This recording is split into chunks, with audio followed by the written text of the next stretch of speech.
அஸ்ஸலாமு அலைக்கும். எல்லாத்துக்கும் வணக்கம். பிஸ்மில்லா.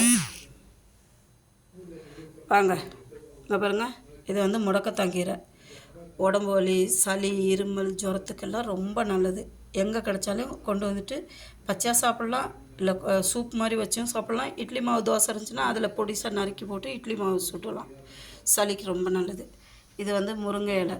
முருங்கை இலை உங்களுக்கு தெரியும், அந்த நரம்போடு கொண்டு வந்து நல்லா மண் இல்லாமல் அலசி எடுத்துகிட்டு காய வச்சு பொடி பண்ணி வச்சுக்கோங்க.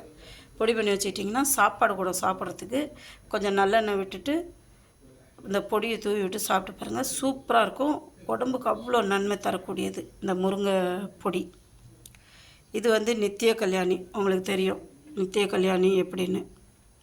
நித்திய கல்யாணி வந்து டீ போட்டு குடிக்கலாம், ஜூஸ் மாதிரி நைட்லேயே தண்ணியில் போட்டு கொதிக்க வச்சுட்டு காலையில் எழுந்திரிச்சி குடிச்சிங்கன்னா ஒரு மாதிரி பிங்க் கலராக இருக்கும், ரோஸ் கலராக இருக்கும்.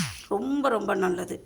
அதே மாதிரி கீழே நெல்லி உங்களுக்கு தெரியும், ரத்தத்தில் உள்ள கிருமியை அகற்றக்கூடிய தன்மை இந்த கீழே நெல்லிக்கு இருக்குது. அதனால் உங்களுக்கு இதில் எது கிடைச்சாலே விட்டுடாதீங்க. கொண்டு வந்து முருங்கை இலை டீ போட்டு குடிக்கலாம், பொடி பண்ணி சாப்பாடு கூட சாப்பிட்லாம். முடக்கத்தாங்கீரை பச்சையாகவும் சாப்பிட்லாம், சூப் வச்சும் குடிக்கலாம்.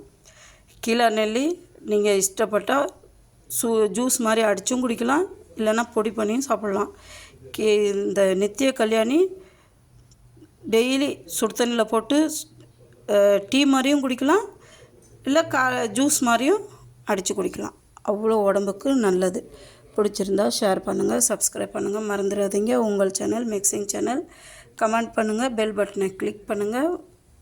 வாங்க, யாரெல்லாம் இந்த மாதிரி டீ போட்டு குடிச்சிருக்கீங்கன்னு சொல்லுங்கள். நான் போன வாரம் முருங்கை இலை டீ போட்டு உங்களுக்கு காமிச்சேன், செம்ம டேஸ்ட்டு. வாங்க, நீங்களும் அந்த மாதிரி கமெண்ட் பண்ணுங்கள். யார் இதில் எந்த இதை வச்சு நீங்கள் சாப்பிட்ருக்கீங்களான்னு. கீழே நெல்லி யார் சாப்பிட்ருக்கீங்க, முடக்கத்தாங்கீரை, முருங்கைக்கீரை எல்லாருமே சாப்பிட்ருப்பாங்க. முடக்கத்தாங்கீரை சில பேர்த்துக்கு தெரியாது, கீழே நெல்லி தெரியும், ஆனால் சாப்பிட்ருக்க மாட்டாங்க. இனி கிடைச்சா சாப்பிடுங்க, உடம்புக்கு அவ்வளோ நன்மை தரக்கூடிய பொருள் இது எல்லாமே. பாருங்கள், எங்கே கிடைச்சாலே விட்டுறாதீங்க. வேறு வருதில் இது வந்து நமக்கு மருத்துவ குணம் உள்ளது. சரிங்களா?